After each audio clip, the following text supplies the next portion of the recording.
Hey there, here we are. Hey there, here we are.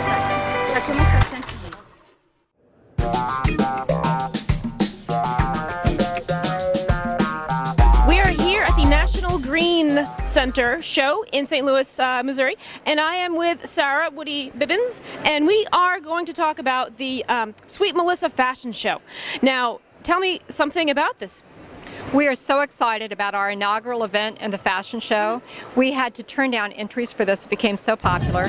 And we are going to have 50 new plants, the trendiest new plants in horticulture. 50 or 15? 50 new plants on the runway with professional models, the DJ, the lights, the whole 9 yards. Afterwards, we'll have Ellen Grados helping to merchandise these plants, and they'll all be part of a silent auction to support the Sweet Melissa Fund. Excellent. And tell me a little bit about the Sweet Melissa Fund. It is the charity of choice of Mike and Bonnie Durr. It is for lung transplant victims and their families. A great honorable cause. Well, thank you so much, and I can't wait to see it. Thank you. Hi, folks. We are here with Carol Eder of the Porcelain Touch, and it's a really cool sharpening tool, and you're going to tell me a little bit more about it. Tell me about this, Carol. Well, about 10 years ago, I was co-owner with my husband of a gardening service here in St. Louis, CNC Gardening, and we were sharpening our tools with stones that crumbled easily, and I felt that there was a need for something better. And since I have a degree in ceramics and was an art teacher for many years before I became a horticulturist, I started experimenting with porcelain. So we began carrying porcelain rods in our trucks and giving them to employees. And eventually I started to develop the design further upon advice from some of the nursery owners in town. We would train their employees on pruning, and I decided that if I tapered the edge and made the decorative handle, it might be more attractive to just the homeowner as well as the professional. The professional may or may not want the whimsy, but most homeowners enjoy that. So Absolutely. Well, let's go over here and you can show us how it works. okay, I will. Okay, show it in action. Okay. Bypass pruners. Hold the tool with the bevel side up, pointing away from you. Take the tool at a 20-degree angle and push it in one direction only. Depending on how dull your tool is, you may have to work it a little longer. Since I've been sharpening this tool a bit, it's pretty sharp now. So it's so sharp that I'll demonstrate that you can actually cut paper with it. So here we go. And that's just Wow. that's just a pruning tool. So imagine having sharp tools easily and get through your work faster, safer, more efficiently. And it's there to remind you because of the color and the design. Right, so it doesn't get lost. Yes, yes. Awesome. And for more information, people can go to where? ptsharpener.com. Wonderful. Thank you so much. Thank you. Hello again, folks. We are here with Steve Sissel of 1020 Media and of Garden Pilot fame. And I'm going to ask him a really tough question right now. Okay, ready? I'm ready.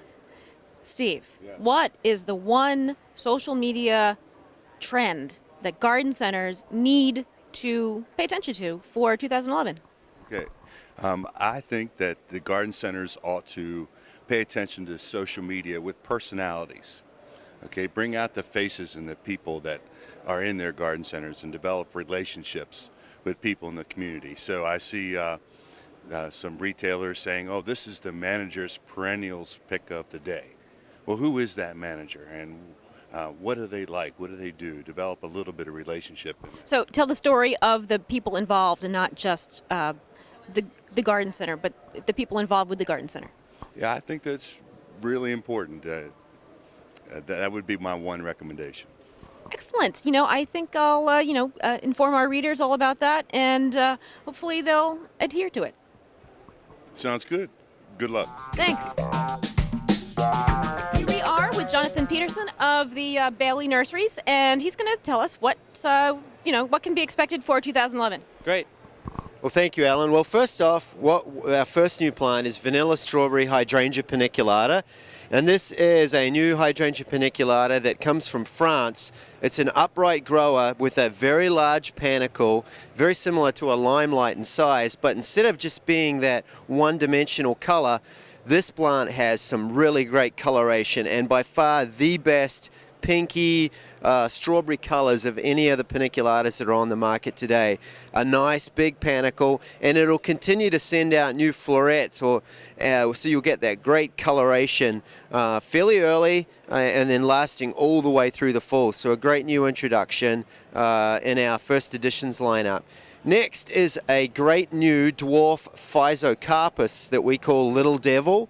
And so this guy, unlike Physocarpus Diablo, which gets upwards of 12 feet, this guy's not going to get bigger than 5 foot in the garden ever. So great new dwarf Physocarpus, great dark coloration to really offset that perennial garden that you may have. So looks really great in a perennial garden. The next one, we've got another hydrangea that is a paniculata as well, but a very, very different flower form. Each one of these individual florets is upwards of a silver dollar in size, a really good size. So a very unique look to the plant, quite upright, a fairly large paniculata variety, but a very unique flowering habit. So that's another new one. And unfortunately, I don't have them at the show because they're not flowering, but the last one, we've got 3 new Hibiscus syriacus varieties with some awesome colors: Tahiti, Bali, and Fiji, all named after tropical islands, because they just make you think of tropical islands when you think hydrangeas. Oh, sorry, when you think about oh boy, it's been a long trade show already. When you think about these great hibiscus. Thank you so much, and I look forward to seeing those soon.